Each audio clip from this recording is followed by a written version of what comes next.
So I stick the kettle. Stick?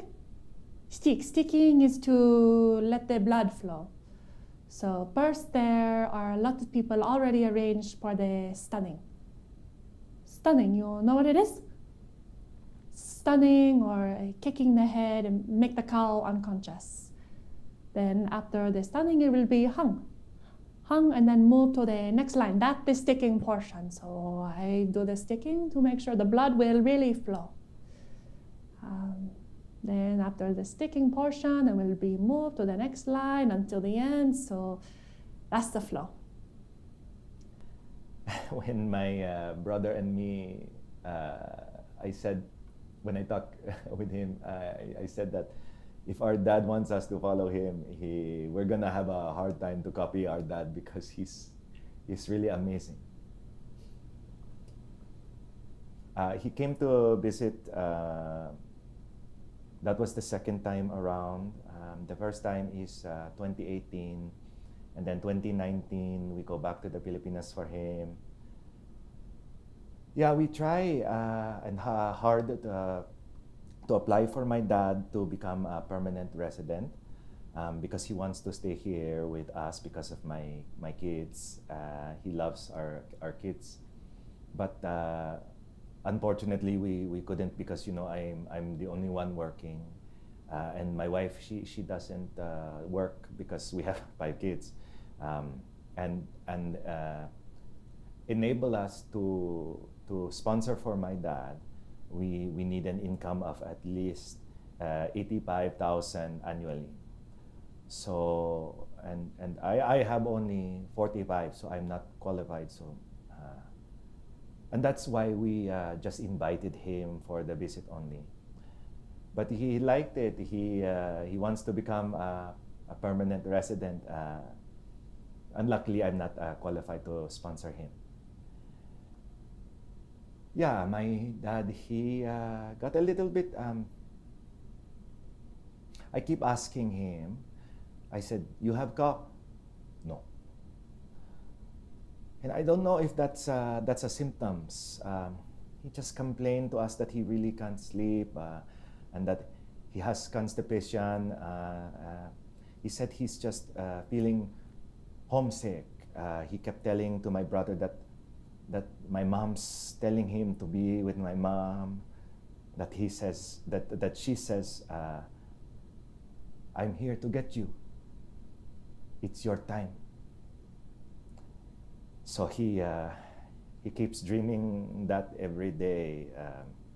He told my younger brother that he never told me because he don't want me to worry about it.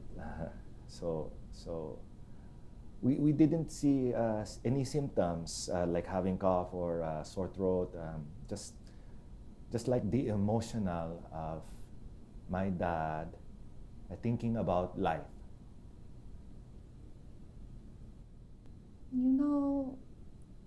At first I never told my parents about my situation. I never shared my problem with them so that they don't feel worried about my situation. My mom is very, emotional, so I keep it in. They only found out once I did the vlog about the virus that I am positive. They only know when I posted the video. My mom was shocked. Why you not tell us? We're your immediate family. So I told her that in order for you not to worry about my situation, I should have to keep my mouth shut.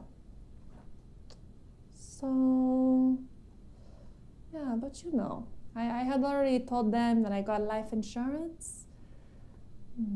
Yeah, so whatever happens, and I got this insurance, so I gave them the policy number so they can claim, and yeah, I did tell them that, at least. So you prepare for ourselves that we cannot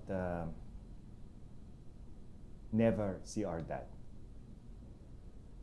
And that emotion across it's really across my heart and my soul, like squeezing my heart. I couldn't think that this will be the last day that I'm gonna see my dad breathing and talking to us. So when he was in the ICU, we all had symptoms, so we're not allowed to come in. How can you imagine that happened to you if you are in my shoes?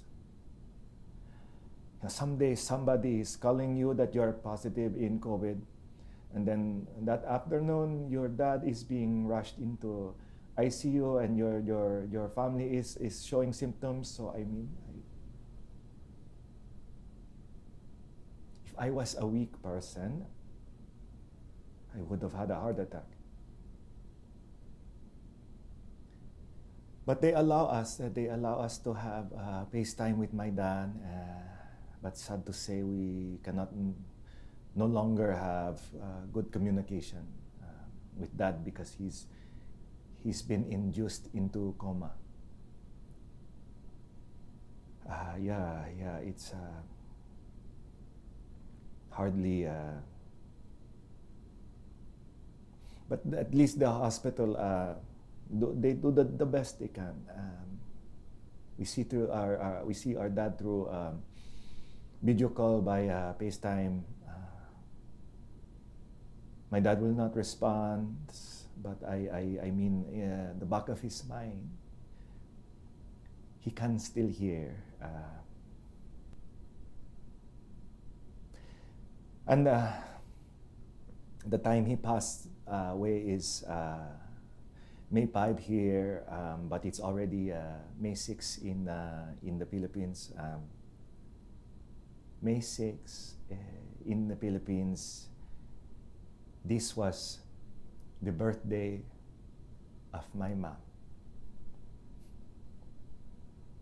So that's why somehow it made us comfort to ease our pain and sorrow, because we believe that he's in the right land now.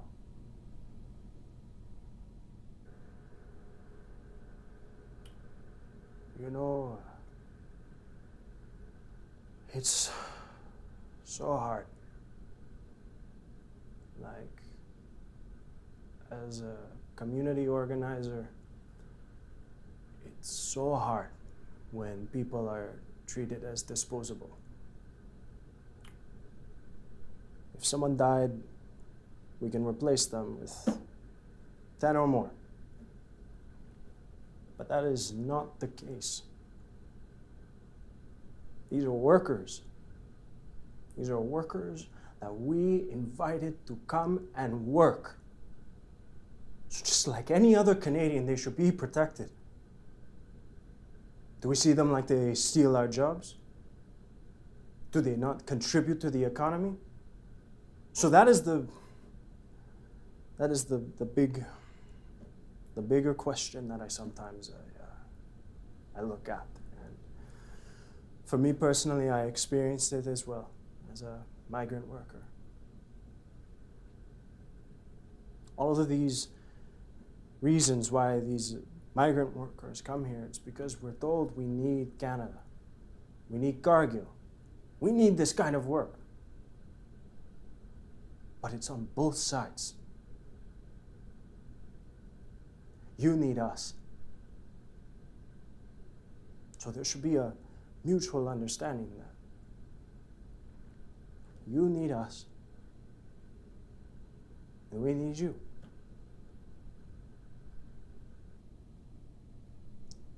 I never dreamed to become butcher in my life, because butcher in my country is a low-profile job. I did study philosophy at school first. Studying philosophy actually helped me to become mature. Nowadays, a lot of people are in their right age, but they are not mature enough for facing the realities of life. They're not mature enough. They're not mature enough to to feel the decisions in life. For me, it was really a great contribution, my experience in my studies, because it kept me going, keep me moving, and I can always find a purpose for why I am here. And the only purpose that I see is to help my family for the betterment of their, for the betterment of their living. I want my parents to experience the luxury, not luxury, but it's to not feel the hardship of the day-to-day consumption, to uplift them from poverty. That's my purpose. It's the golden rule. Plato and Confucius and the other philosophers say, do unto others, but don't want others do. What I mean is, in order to be peace, to have peace of mind, in order to be, you should not do unto your fellow man that you don't want them to do in return to you. I don't think you understand what I mean. You understand?